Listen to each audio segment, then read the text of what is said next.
datang di pembelajaran tematik IPA kelas 5 SD. Perkenalkan, nama Bapak Yonidi Pradana.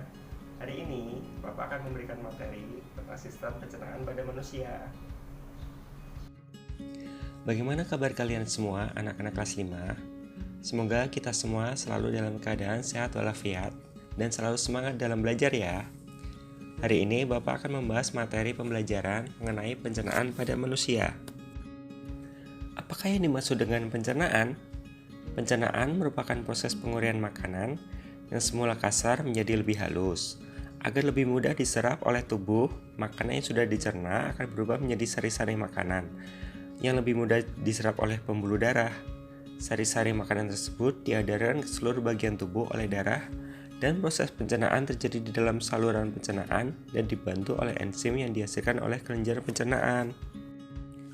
Proses pencernaan makanan ada dua jenis, yaitu pencernaan makanan secara mekanik dan pencernaan makanan secara kimiawi. Pencernaan makanan secara mekanik berfungsi menghancurkan makanan menjadi potongan-potongan kecil. Nah, pencernaan mekanik ini terjadi pada mulut dan juga pada lambung. Jenis pencernaan yang kedua adalah pencernaan makanan secara kimiawi. Pencernaan makanan secara kimiawi ini dilakukan oleh enzim. Pencernaan kimiawi ini berlangsung di dalam mulut, lambung, dan usus halus. Tujuan pencernaan dengan bantuan enzim adalah menguraikan makanan menjadi sari-sari makanan yang mudah diserap oleh tubuh. Materi yang akan kita bahas kali ini yaitu tentang organ-organ pencernaan. Organ pencernaan pada manusia dibagi menjadi dua berdasarkan fungsinya, yaitu saluran pencernaan dan kelenjar pencernaan. Saluran pencernaan merupakan tempat terjadinya seluruh proses pencernaan, sedangkan kelenjar pencernaan adalah organ pencernaan yang berfungsi untuk menghasilkan enzim-enzim pencernaan. Kelenjar pencernaan ini terdiri atas kelenjar air liur, kelenjar lambung, hati, dan pankreas. Enzim yang dihasilkan oleh organ tersebut berfungsi dalam pencernaan secara kimiawi. Fungsi dari organ-organ pencernaan yang pertama yaitu untuk menghasilkan makanan menjadi yang lebih halus. Fungsi yang kedua yaitu menyerap zat-zat makanan yang larut sehingga masuk ke dalam darah. Dan fungsi yang ketiga yaitu mengeluarkan zat-zat yang tidak dapat dicerna oleh tubuh. Nah, itulah fungsi dari organ-organ pencernaan. Selanjutnya, kita akan membahas tentang organ apa saja yang terlibat dalam proses pencernaan manusia.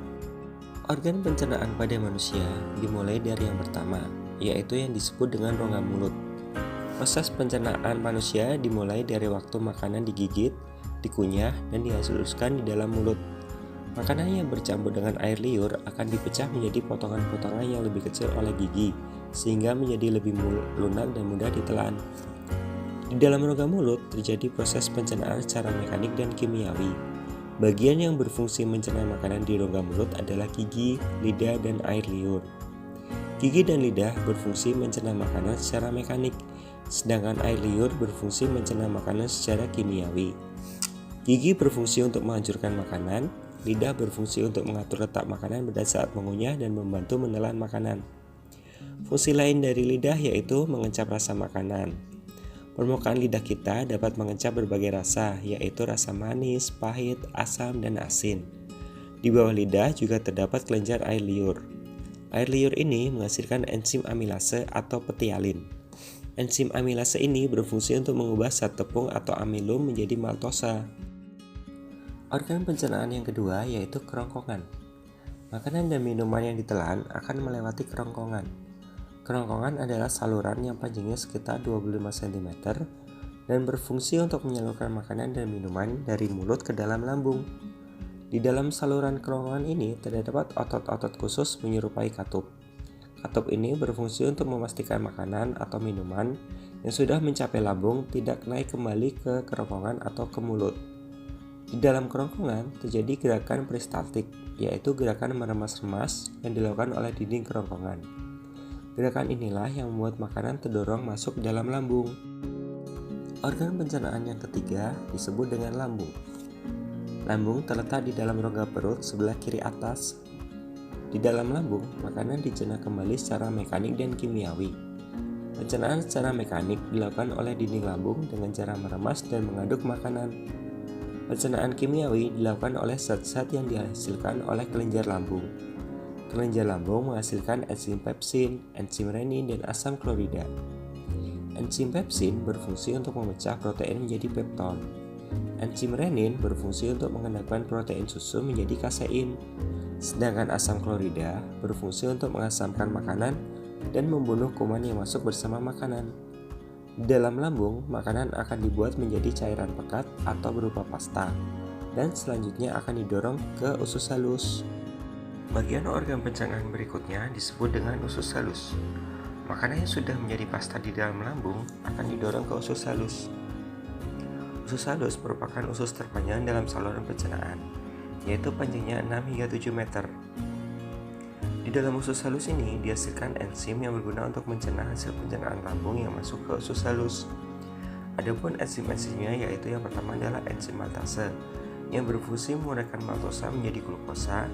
Kemudian yang kedua ada enzim sukrosa yang berfungsi menguraikan sukrosa menjadi glukosa dan fruktosa.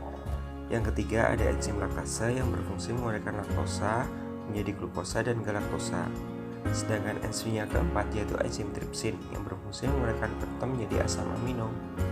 Usus halus sendiri terdiri atas 3 bagian, yaitu duodenum atau usus 12 jari, jejunum atau usus kosong, dan ileum, bagian terakhir dari usus halus.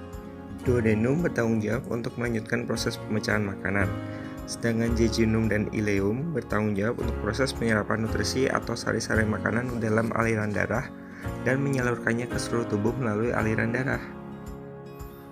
Bagian organ pencernaan berikutnya yaitu usus besar. Setelah diolah menjadi berbagai nutrisi yang diserap oleh tubuh, makanan yang sudah tercerna akan langsung ke usus besar. Usus besar merupakan sambungan dari usus halus di rongga perut bagian bawah sebelah kanan. Di dalam usus besar terjadi proses penyerapan air dan pembusukan sisa makanan yang dibantu oleh bakteri pembusuk, yaitu bakteri Escherichia coli. Proses pembusukan makanan ini menghasilkan kotoran yang kemudian dikeluarkan melalui anus. Usus besar akan mendorong limbah makanan tersebut ke dalam rektum, yaitu penghentian terakhir pada saluran pencernaan.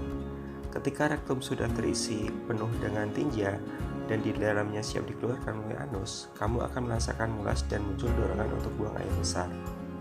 Proses pengolahan dan pencernaan makanan hingga menjadi tinja umumnya memerlukan waktu kurang lebih 30-40 jam. Nah, itulah organ-organ pencernaan pada manusia beserta fungsi-fungsinya. Sistem pencernaan manusia harus selalu sehat agar dapat berfungsi dengan baik dalam memproses makanan.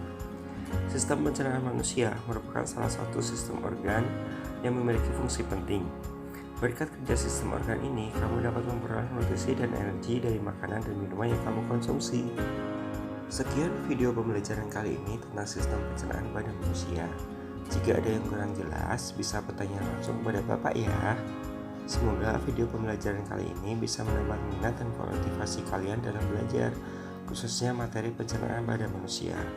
Sampai berjumpa di lain waktu. Terima kasih.